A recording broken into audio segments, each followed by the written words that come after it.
Bonjour à toutes et à tous, bienvenue dans l'école du futur. J'espère que vous avez passé un bon week-end, que vous allez bien. En tout cas, moi je suis ravie de vous retrouver au sommaire de cette émission. On ouvre avec un focus à mi-chemin entre la nature et l'art, puisque notre influenceur du jour passe des heures à guetter le bon moment, celui d'un battement d'aile, d'un regard, d'une rencontre. Et ces clichés sont partagés partout dans le monde et célèbrent la nature dans toute sa splendeur, de quoi nous rappeler à tous l'importance de la préserver. C'est le portrait du photographe animalier Mathieu Courdès. Et puis une conversation passionnante nous attend aujourd'hui avec notre invité. Et cet invité, c'est Stéphane Ginocchio. Bonjour. Vous êtes donc enseignant permanent au Collège de Paris, conférencier en neurosciences appliquées et vous êtes désormais auteur de ce livre, 40 neuroexpériences. Un livre qu'on va bien évidemment découvrir tout au long de cette émission afin de mieux comprendre comment fonctionne notre cerveau, comment nous prenons des décisions, comment nous apprenons aussi et tant d'autres choses. Tout ça, ça sera dans le talk, mais d'abord, vous le savez, c'est le focus.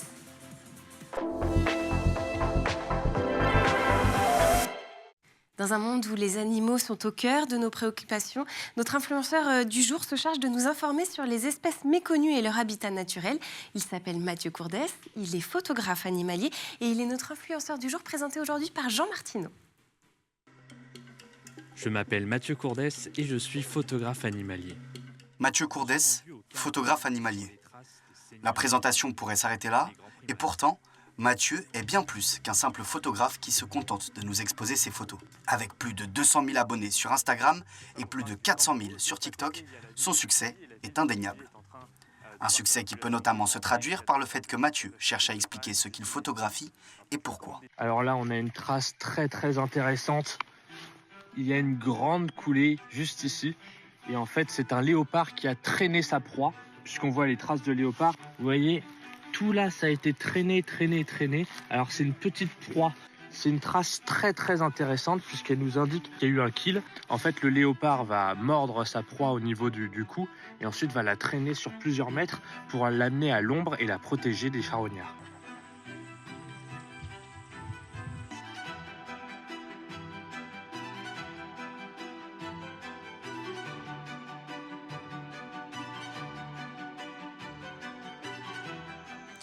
Chaque vidéo est une véritable immersion.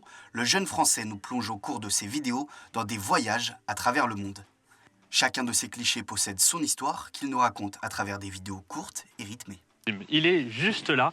C'est le plus gros et le plus fort des tigres. Ça fait maintenant une semaine qu'on est à sa recherche. Il ne nous reste plus qu'une seule chance. C'est parti pour aller le photographier. Derrière moi, toutes les petites traces rouges, ce sont des traces de griffures. On se rend compte de la puissance de l'animal. C'est très profond. Donc on est bien dans son environnement, on va essayer de le trouver.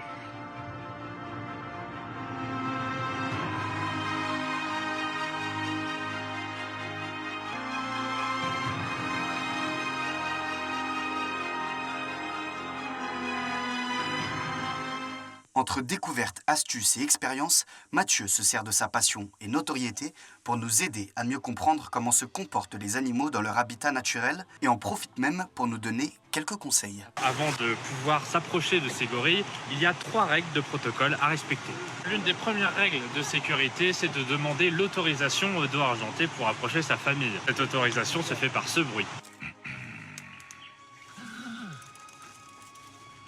Si le gorille des montagnes répond, alors ça veut dire qu'on est accepté. Deuxième règle, si le gorille s'approche vers vous et vous ne pouvez plus reculer, qu'est-ce que vous faites? Vous prenez une feuille et vous la déchirez. En entendant le bruit des feuilles déchirées, le dos argenté va croire que vous êtes végétarien, donc vous n'êtes pas une menace pour le gorille. Deuxième règle, mais peut-être la plus importante, si vous vous retrouvez face à face avec un gorille des montagnes, surtout un dos argenté, ne le fixez pas dans les yeux. Il verrait ça comme une provocation. Chacune de ces vidéos est un moyen d'apprendre et de comprendre le monde de la faune et de la flore. Les hyènes tachetées ne sont pas uniquement des charognards. Elles traquent, puis épuisent leur cible. Ces redoutables chasseuses attraperaient leur proie à 80% du temps. Pour info, les lions n'ont qu'un taux de réussite de 20 à 25%. Freiné à ses débuts par ses parents, qui ne considéraient pas le métier de photographe animalier comme une vraie profession, Mathieu Courdès a su prouver au fil du temps que vivre de sa passion n'est pas seulement une bonne ambition. Et bien c'est sur ces paroles qu'on va se quitter. On se dit à bientôt. Bon, allez sur un tout autre sujet. Sachez que chaque jour, vous prenez en moyenne 35 000 décisions. Et oui, rien que ça. Et s'il y a une chose dont je suis bien sûre, c'est que vous n'en avez absolument pas conscience. Et oui, tout ça, c'est votre cerveau qui le gère pour vous, par automatisme, par habitude, et pour vous éviter de dépenser trop d'énergie. Mais le problème, c'est que quand le cerveau va au plus simple, il ne va pas toujours au plus juste, et c'est là qu'interviennent ce qu'on appelle les biais cognitifs. Alors forcément, une question se pose. Comment mieux comprendre son cerveau pour mieux apprendre, mieux décider et éviter ces pièges? C'est exactement ce dont nous allons parler tout au long de ce talk. Et pour ce faire, j'ai le plaisir de recevoir un expert aujourd'hui du sujet, c'est Stéphane Ginocchio. Bonjour. On a déjà eu le plaisir Oui. de recevoir dans l'École du Futur. Je le rappelle, vous êtes donc enseignant permanent au Collège de Paris en neurosciences appliquées, conférencier également, et puis désormais auteur d'un ouvrage dont on va parler ensemble aujourd'hui, 40 neuro-expériences. Alors Stéphane, comme je le disais, vous êtes déjà venu. Certains vous ont peut-être suivi, certains vous découvriront peut-être aujourd'hui et découvriront aussi peut-être ce que sont les neurosciences. Alors, est-ce que vous pouvez nous rappeler quand même de quoi il s'agit dans les grandes lignes? Plutôt, et merci de me donner l'occasion de redémontrer finalement ce que sont les neurosciences. Et il est plus facile, d'ailleurs c'est l'objet et l'approche du livre, il vaut peut-être mieux démontrer et faire ressentir qu'expliquer. Maya Angelou expliquait, les gens oublieront ce que vous avez dit, ce que vous avez fait, mais n'oublieront jamais ce que vous leur avez fait ressentir. Et on va juste faire un jeu, si tu veux bien. Ne lève pas la main gauche. Vous aussi, ne levez pas la main gauche. Ça a l'air de marcher. Ne pense pas à 3 plus 2. Ah, tu as 5 dans la tête. Bien ne sûr. pense pas à un ballon rouge. Ah, tu as encore le ballon rouge dans la tête. Voilà, les neurosciences, c'est comment expliquer ces phénomènes. Et si je le disais autrement, parce que tu as dit que j'étais enseignant-chercheur au Collège de Paris, je dirais qu'on active le système 1 de Kahneman dans certains moments et non pas le système 2, mais c'est beaucoup moins drôle C'est que plus de le faire compliqué. par des neuro-expériences. Ce qu'on vient de faire là est une des neuro-expériences du livre. Et quand on la connaît, ça ne veut pas dire qu'on sait à quoi elle sert, comment l'utiliser quand on est enseignant. Et l'objet du livre, c'est de non seulement expliquer, essayer de donner des petites punchlines pour que les gens aient envie d'aller un peu plus loin, mais surtout d'expliquer l'intérêt pédagogique, le mécanisme neuroscientifique pour ceux qui veulent aller plus loin, et comment l'intégrer finalement dans son ingénierie pédagogique pour servir le sujet dont on va parler, parce que les neurosciences, bon, bien sûr, on peut enseigner les neurosciences, qui m'arrive de temps en temps de faire, mais la plupart du temps, on enseigne grâce aux neurosciences en faisant de la neuropédagogie. Et c'est ça qui est intéressant. Mais alors, qu'est-ce que ça va changer, ça, dans l'apprentissage, quand on passe par les mécanismes des neurosciences plutôt qu'une pédagogie classique? Alors, la pédagogie classique, c'est faire appel au raisonnable, à ne lève pas la main gauche. La neuropédagogie, c'est considérer ce que Kahneman et Tversky, prix Nobel sur le sujet, ont déterminé. 95% de nos actions sont ballon rouge, je n'arrive pas à le contrôler. 3 plus 2, je n'arrive pas à le contrôler. Et plus je suis fatigué, plus je suis stressé, plus c'est le 1, le système 1 automatique, qui rentre en jeu. D'ailleurs, apprendre, c'est passer de ce qui nous coûte de la réflexion, ce qui fait que notre cerveau est fatigué. D'ailleurs, on le dit, aujourd'hui j'ai vu quelque chose de nouveau, je suis au bout de ma vie. Et puis le lendemain, on s'est dit, tiens, c'est intéressant. Puis 1 an après, on ne se rappelle même plus qu'on a dit ça, tellement on le fait en automatique. La première fois que j'ai appris à conduire... J'allais dire le permis. oui. Les premières heures de conduite, on en ressort épuisé. Et puis maintenant, on conduit sans même faire attention à ce qu'on fait, finalement. Exactement. Tu as démontré exactement ce que c'est qu'apprendre, passer de l'explicite à l'implicite. Et finalement, le faire sans y penser. Donc, en réalité, si je le dis neuroscientifiquement, je garde mon capital cognitif d'implication pour autre chose. Parce que tout ce qui est utile, soi-disant, utile pour moi, que j'ai décidé être utile dans une situation, je l'ai passé en automatique. Et c'est là où tu parlais des biais cognitifs. Et les biais cognitifs, c'est que dans une situation, si tu as pris un raccourci qui était intéressant ce jour-là, et que 2 ou 3 fois ça a été intéressant, tu considères que ce raccourci est le bon. Mais dans une situation à côté, c'est là où tu vas te heurter au mur, parce que finalement la situation a changé, mais ton cerveau ne l'a pas décrypté. C'est ça un biais cognitif. Alors, dans ce livre, je le disais, vous présentez 40 neuro-expériences.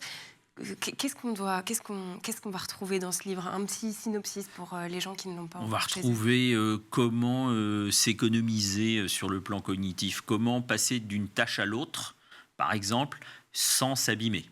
Et surtout sans être moins performant. La grande règle, c'est l'équation de John Whitmore. Pour ceux qui la connaissent, c'est performance égale potentiel moins interférence. Ce potentiel, on en a un, mais qui n'est pas illimité. Si j'ai bien dormi, si je fais attention, si je prends des pauses toutes les 2 heures, disait Illich, de 2 minutes. 2 minutes toutes les 2 heures, ça permet de réinitialiser. Imagine, tu vas sentir des parfums chez un parfumeur. Le premier parfum, oh super. Le deuxième, le troisième, puis le quatrième, tu dis oui par politesse, mais tu sens plus rien. Et les parfumeurs te font sentir des grains de café. Et ces grains de café te permettent de réinitialiser ton sensitif. Mais en même temps, c'est hyper... Enfin, là, c'est très spécifique, hein, le cas du parfum, mais le café, c'est une odeur aussi. Oui, donc mais comment le cerveau... Parce qu'il change. Se reposer, c'est changer d'activité. Et si tu veux, on peut faire une petite pause pour le cerveau. Ce qui n'est pas du tout intuitif. Parce que, j'ai oublié de te dire, le cerveau, il a 2 carburants, la survie et le plaisir. Et si tu t'arrêtes de penser, le cerveau dit stop. La survie dépend de l'attention. Tu dois rester mobilisé. Sauf que ça a été appris quand on était des êtres primitifs dans la jungle primitive. Aujourd'hui, en civilisation et aujourd'hui sur ce plateau, je pense qu'on peut prendre 2 minutes, comme dans toutes les entreprises ou dans toutes les écoles ou dans tous les collèges ou dans tous les lycées ou dans les business schools où j'interviens, on peut prendre 2 minutes de pause. Et si tu veux, on peut le faire ensemble. Allez, on peut essayer. Alors, vous prenez une pause chez vous aussi. Oui, essayez juste, fermez les yeux. Fermez les yeux et concentrez-vous sur votre respiration. Et imaginez un carré. À chaque inspiration, vous êtes dans l'angle, et à chaque expiration, vous glissez tout le long du carré. À chaque expiration, vous allez détendre vos épaules, détendre votre mâchoire. Imaginez ce carré. Vous inspirez dans un angle et vous glissez tout le long du côté. Et là, on est en train de faire le tour du carré. Et à chaque expiration, en réalité, vous descendez un escalier magique. C'est un escalier qui vous mène à votre plage préférée. Ça y est, vous commencez à sentir l'odeur de l'océan. Le soleil vient légèrement chauffer votre peau, mais un vent vient légèrement la rafraîchir. Ça y est, vous commencez à entendre le bruit des gens qui jouent sur la plage. Vous descendez un peu plus, l'odeur de l'océan se fait encore plus forte. Ça y est, vous êtes arrivé, vous entendez les vagues aller et revenir. Vous entendez les gens jouer, vous regardez simplement l'horizon. À chaque inspiration, vous faites le plein. Et à chaque expiration, vous vous détendez un peu plus. Et simplement, vous contemplez l'horizon. Vous profitez de ce moment. Ça y est, la pause. Ça y est, c'est le moment de revenir. Alors ouvrez les yeux, frottez-vous, vous pouvez vous applaudir et surtout respirez 5 fois très fort. Et si tu veux, je t'explique ce qu'on a fait parce que je suis certain que tu es allé sur la plage. Bah, étonnamment, oui. Alors, j'avoue, j'y croyais pas trop. Hein. Au début, je me suis dit, je vais pas réussir à déconnecter, je vais rester sur le plateau parce qu'il faut rester professionnel. Mais non, j'étais bien sur la plage. Eh bien, tu viens de dire quelque chose de très intéressant. Tu es encore plus resté professionnel parce que tu es allé sur la plage. Et ça, c'est une des technologies que les neurosciences peuvent véhiculer pour modifier nos croyances limitantes. On croit qu'en se reposant et en s'évadant, on n'est pas à notre place. Or, notre performance dépend de notre potentiel. Et ce potentiel, si on veut le régénérer, comme chez le parfumeur, il ne faut pas sentir du café. Alors, on peut prendre une pause café, mais ça marche moins bien que la pause cognitive qu'on vient de faire. Et pourquoi ça a marché ? Parce que je vous ai fait mobiliser, ça c'est aussi une neuroexpérience, mobiliser le visuel. Vous avez fermé les yeux, vous avez imaginé le carré. 50% de l'activité cérébrale, c'est le visuel. D'ailleurs, quand je veux entendre quelque chose, je ferme les yeux et je fronce pour mieux entendre, parce que le visuel me prend beaucoup de place. Donc j'ai enlevé le visuel, je vous ai projeté ailleurs. Et puis ensuite, j'ai mélangé tous les sens que je pouvais mélanger, à part le goût que je n'avais pas en dispo, mais je vous ai suscité une odeur, le soleil, le vent, le bruit, la mer. Et donc votre cerveau a dit, maintenant il y a trop d'informations, et son pare-feu a dit, c'est bon, je préfère y aller, c'est moins coûteux d'y aller que de résister. Et donc, c'est comme ça que tu as accepté de faire la pause, comme vous avez accepté de faire la pause, comme j'ai fait ma pause. Sinon, ça ne fonctionne pas. C'est ça, les expériences de neurosciences. C'est savoir comment ça fonctionne et comment, comme en aïkido, utiliser l'énergie et le fonctionnement du cerveau pour servir la cause que l'on a à servir. Et là, c'était vous apprendre à faire des pauses, des vraies. Toutes les 2 heures, dit Illich. Bon, on va en faire une autre de pause. Cette fois, c'est du côté de la planète Tech et il va falloir être beaucoup plus attentif. Et donc on ne lâche rien, hein, puisque Déliane Colère, lui, n'a rien lâché quand il vous a préparé le Zaptec. Your house do this. Stop. I want it. I got it. I want it. I got it. I want it. I got it. I want it. I got it. I want it. I got it.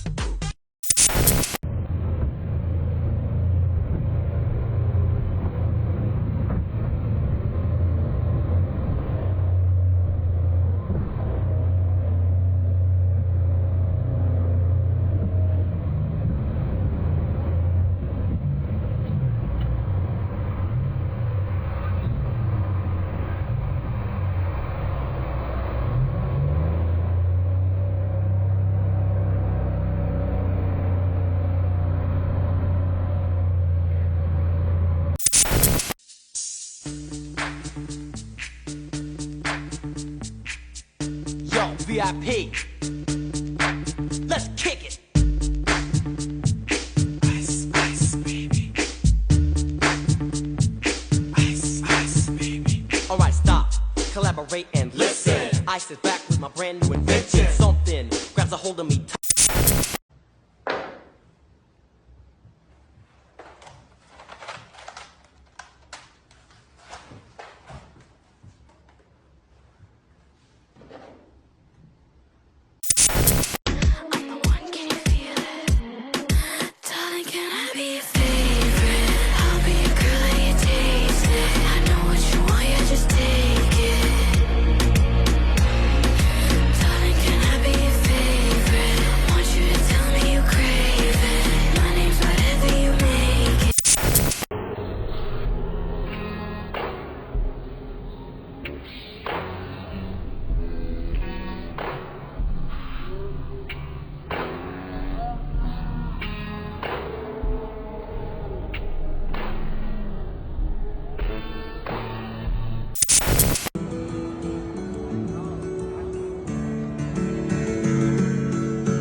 Et nous voilà de retour sur le plateau de l'École du Futur. Si vous nous rejoignez, bienvenue sur School TV. Aujourd'hui, on parle de neurosciences, d'éducation, avec un ouvrage que je vous propose de continuer à décrypter dans la seconde partie. Et c'est tout de suite.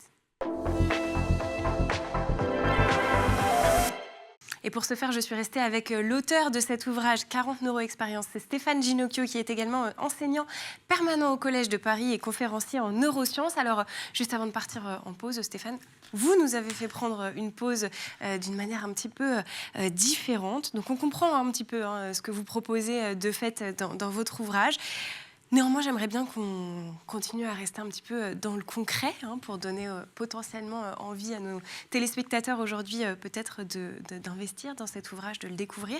Alors, sur ces 40 neuroexpériences, j'imagine que vous couvrez tout un tas de compétences différentes. Il y a les biais cognitifs, il y a la fatigue aussi cognitive, il y a quoi d'autre ? Oui, j'ai essayé de faire en sorte de donner une boîte à outils. En tout cas, c'est les retours que j'ai eus de ceux qui ont commencé, il vient de sortir, c'est qui ont commencé à l'acheter en ligne, et des gens que je connaissais ou des gens que je ne connaissais pas du tout, des coachs, des enseignants en business school, mais pas que, même des enseignants en lycée. Et l'idée, c'était d'apporter des jeux pour ne pas fatiguer le cerveau et même l'attirer. Dopamine dealer, dirait-on, on donne du plaisir pour que les gens viennent à nous, on capte leur attention et on la conserve. C'est ça peut-être le job du neuro-enseignant. Et j'ai essayé de mettre une neuro-expérience pour chaque thème qui pouvait être abordé, non pas dans le contenu du cours, parce que le contenu du cours appartient à l'enseignant et pour la plupart, je serais incapable de faire ce qu'ils font. Par contre, il y a toujours une technique d'approche, un peu comme aux échecs, il y a toujours des entrées qui permettent de basculer. Et il se trouve qu'il y a des enseignements qui ne demandent pas à passer au-delà des croyances limitantes, et il y en a d'autres qui se heurtent au firewall, au pare-feu du cerveau. Et toutes ces expériences permettent de passer au-delà des croyances limitantes, de commencer à créer le doute, non pas pour déstabiliser, mais pour engager une mise à jour. L'idée, ce n'est pas d'enlever les croyances d'avant, c'est de proposer au cerveau des apprenants qu'une mise à jour peut être utile. Mais alors tout ça, c'est encore un peu vaporeux. Si on va vraiment dans le concret, qu'est-ce qu'on pourrait régler comme problème ou quelle entrée ça pourrait générer dans un cours, l'une de vos neuro-expériences? Il se trouve que j'ai répondu il n'y a pas longtemps à un appel à candidature pour proposer une démarche pédagogique pour enseigner dans les collèges et dans les lycées. C'est la DILCRA qui a demandé pour le ministère. Et comment enseigner la diversité et l'inclusion, comment faire passer ce message d'acceptation de l'autre. Et immédiatement, j'ai répondu quand j'ai vu l'appel à candidature. Pourquoi ? Parce que c'est vraiment une des croyances limitantes. Le cerveau naturellement n'aime pas l'autre. Je répète, le cerveau naturellement n'aime pas l'autre, ce qui est horrible à dire. Oui, mais c'est le danger dans notre nature profonde, presque animale. Oui, en tout cas, dans notre réflexe de survie, sans compter que nos mamans, la plupart du temps, nous disent surtout s'il y a quelqu'un qui ne te ressemble pas, fuis. Donc, en plus, l'apprentissage vient au-delà du réflexe. Et on a ce qu'on appelle le syndrome du scarabée. On se sent toujours mieux lorsque les gens nous ressemblent. Et on se sent presque mal à l'aise quand il y a quelqu'un réellement qui ne nous ressemble pas. Et c'est la civilisation et l'éducation qui va faire qu'on va découvrir la richesse de la diversité. D'ailleurs, il y a une neuro-expérience, puisque c'était la question posée, où on met les étudiants dans un élément où on projette une ombre chinoise qui est un carré. Et dans l'autre partie, à partir du même objet, l'ombre chinoise projetée est un cercle. Et les deux vont argumenter sans qu'on montre l'objet. Et ensuite, on va montrer l'objet qui est un cylindre. Et s'ils discutent ensemble, alors leurs différents points de vue, au sens littéral, va faire qu'ils vont mieux comprendre le réel. Alors, à dire comme ça, c'est un petit peu soporifique. Par contre, à vivre, ça attire immédiatement l'attention, ça débat. Et après, ils n'imaginent pas s'entourer que de gens qui voient comme eux, parce que sinon, ils savent tout de suite qu'ils auront une partie de la réalité qu'ils n'auront pas. Ça, c'est apprendre la diversité. Mais ça commence par déstabiliser un peu les croyances limitantes, expliquer que deux vérités existent, que les points de vue concurrents sont utiles. Et ça, c'est des neuro-expériences avec toute une démarche pédagogique. Bon, alors, ces neuro-expériences, en moyenne, elles prennent combien de temps pour être exécutées ? C'est à picorer. C'est-à-dire que si je prends une conférence que j'ai faite au ministère, justement au sommet de l'inclusion et de la diversité, qui était pour des adultes qui venaient au ministère, qui avaient donc déjà une approche construite, en 6 minutes, on a passé 5 neuro-expériences. Donc c'est quand même très rapide. À côté de ça, quand j'enseigne de temps en temps en MBA, ça m'arrive encore, on peut rester 10 minutes sur une neuro-expérience. Et quand j'enseigne en formation continue à des managers en place, quelquefois des directeurs de casinos qui ont l'habitude de mener des actions en pleine nuit avec des gens un peu compliqués, qui sont un peu résistants. Eux sont hyper forgés et ancrés dans ce qu'ils ont. Et des fois, on passe une demi-heure sur une neuro-expérience. Parce que c'est comme ça qu'enfin, on va accepter la mise à jour. Et l'idée, c'est de la mise à jour. L'apprentissage, c'est rajouter quelque chose à ce que la personne a déjà. Ce n'est pas de tout mettre en l'air, mais c'est d'apporter une nouvelle vue. Et est-ce que ce sont des exercices qui sont à réaliser de manière unique, c'est-à-dire une seule fois, ou est-ce que c'est des exercices qu'on peut répéter dans le temps ? Parce que j'imagine que quand on a, par exemple, quand on travaille sur un biais cognitif, on ne l'éradique pas en une seule fois. Et d'ailleurs, est-ce qu'on peut les éradiquer ? Alors, par définition, on ne l'éradique pas. Et effectivement, c'est ce que tu dis. On a à peu près 120 biais cognitifs référencés. D'ailleurs, il y a un codex en ligne, s'il y en a que ça intéresse. Et pour le coup, on va diminuer sa dominance. C'est-à-dire comment ma grand-mère, qui aurait eu 100 ans cette année, aurait dit comment ma nature revient au galop. Quand je suis fatigué, qu'est-ce qui me passe comme réflexe par la tête ? Et du coup, quand il y a certaines expériences qui font des pièges, on peut les jouer qu'une fois. Parce qu'une fois que les gens ont été piégés, ils ne vont pas se faire piéger une deuxième fois. Par contre, on peut leur refaire l'expérience pour qu'eux-mêmes réfléchissent sur ce qui les avait piégés. Et ça, c'est une démarche pédagogique d'un autre genre. Et puis, il y a des expériences sur la confiance, par exemple. Et cette expérience, il faut même la refaire régulièrement. Parce que c'est une expérience à vivre physiquement. Et plus le corps apprend, un peu comme un athlète, plus il fait l'exercice, meilleur il est. Plus on travaille la confiance, plus on va créer la cohésion dans le groupe. Et plus on travaille une deuxième neuro-expérience sur l'effet Pygmalion. L'effet Pygmalion, c'est que la croyance en soi-même nous permet d'être plus forts. Et c'est encore une expérience à renouveler aussi. Et c'est vraiment très intéressant. ces expériences, elles sont faites, elles fonctionnent pour tout le monde, ou est-ce qu'il y a des cerveaux qui fonctionnent peut-être un peu différemment et qui seraient moins sensibles à ces neuro-expériences? Alors, en neurosciences, on explique qu'on est des semblables, mais on n'est pas des identiques. Et on vient de le lire tout à l'heure avec la diversité et l'inclusion, et merci qu'on ne soit pas des identiques. Non, au demeurant, en pédagogie, le fait qu'on ne soit pas identique, ça complexifie un petit peu le sujet. Mais à vaincre sans péril, on triomphe sans gloire, je te rappelle de Corneille. Et du coup, je vais faire fonctionner toutes les neuro-expériences chez toutes les personnes. Par contre, le résultat ne sera pas identique, ce qui n'a aucune importance, parce que justement, la pédagogie consiste à relever cette non-égalité de perception pour, encore une fois, avoir des points de vue qui viennent s'enrichir les uns les autres. Petite remarque, et on me l'a faite, il y a des exercices visuels pour des gens qui sont non-voyants ou malvoyants. C'est un peu plus compliqué, mais il y en a d'autres qui ne le sont pas du tout. Une fois, j'ai fait une conférence à des enseignants en utilisant une des techniques que maintenant j'ai réunies dans le livre, et une personne était en chaise, on a fait autrement. Parce qu'il fallait se mettre debout, donc on a fait autrement. Et voilà, c'est juste un guide à aller picorer, à inventer, à transformer. Je crois que le philosophe Alain disait « Rien n'est plus dangereux qu'une idée quand on n'en a qu'une ». Donc surtout, la mienne, c'est juste un départ. Voilà, fabriquer la vôtre, picorer dedans. Bon, alors, l'un des points sur lesquels vous insistez aussi dans cet ouvrage, c'est la question de la fatigue, de la fatigue cognitive, de la fatigue qu'induit justement notre manière d'apprendre aujourd'hui. Ça signifie que finalement, quand on va à l'école, aujourd'hui, on nous incite à utiliser notre cerveau peut-être pas de la meilleure des manières? Alors, je ne sais pas quelle est la meilleure des manières, mais ce que je sais, c'est qu'on a un capital d'implication qui est limité. Alors, on n'est pas tous égaux, donc on n'a pas tous le même capital d'implication. Dans la journée, on ne va pas avoir le même, parce que par exemple, si on reçoit un SMS qui vient nous capter l'attention parce qu'il y a un impact très fort, on va être préoccupé. Donc le tuyau d'implication, il va être préoccupé. Ça veut dire qu'il restera un peu moins. Ça veut dire qu'un étudiant qui arrive le matin, il se peut qu'après la pause, quand il a regardé ses messages, il soit moins implicable. Et ça n'a pas vraiment d'importance si on prend la précaution d'avoir un terreau fertile. Ce terreau fertile, c'est de considérer qu'il faut que ça passe par le plus petit tuyau possible. Et le plus petit tuyau possible, c'est celui qui ne va pas engager de la fatigue cognitive. Donc, je fais en sorte que j'utilise ce que le cerveau cherche. Il veut picorer ce qui pense être utile à sa survie, c'est-à-dire être meilleur après. C'est pour ça que quand je lui suppose une mise à jour, c'est meilleur. Et 2, la dopamine, le plaisir. Le philosophe Pascal disait « Tous les hommes ne courent qu'après le bonheur, toutes les actions de tous les hommes ne courent qu'après le bonheur. » Donc si je leur donne du plaisir, je les attire, un peu comme les neuromarketeurs, pour pas dire TikTok, qui en ce moment est encore plus écrit que d'habitude, malheureusement, l'actualité en fait les éléments.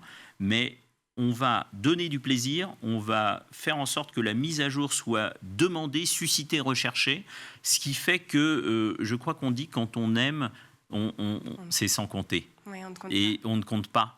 Il y a le plaisir fait que finalement on ne travaille pas, on n'apprend pas. Alors, ça ne veut pas dire qu'il ne va pas falloir faire les pauses cognitives de tout à l'heure, parce que même quand on se fond complètement dans ce qu'on fait par passion, on peut s'abîmer. Il y a énormément de managers dans le monde de l'entreprise qui font des burn-out parce qu'ils sont tellement à fond dans ce qu'ils font qu'ils oublient de se reposer. Donc l'enseignant, il doit à la fois donner de l'excitation et de l'envie d'apprendre, et à côté de ça, de faire attention à ce que ça ne soit pas trop non plus, mesure en tout est bonne. Bon, donner du plaisir, donner des pauses. Et pour ce faire, écoutez, pourquoi pas investir dans cet ouvrage, donc auto-édité par Stéphane Ginocchio, disponible en ligne. Ça s'appelle 40 neuro-expériences. Merci beaucoup Stéphane d'avoir été avec nous. Merci beaucoup. Je le rappelle que par ailleurs, vous êtes enseignant permanent au Collège de Paris et puis conférencier en neurosciences appliquées. Merci aussi, comme toujours, aux équipes en régie et à Lilian Brémond pour leur formidable travail. Merci aussi à Taïe Sayad pour le maquillage. Et surtout, merci à vous pour votre fidélité. On se retrouve toujours avec grand plaisir demain à 12h30 sur School TV. D'ici là, portez-vous bien.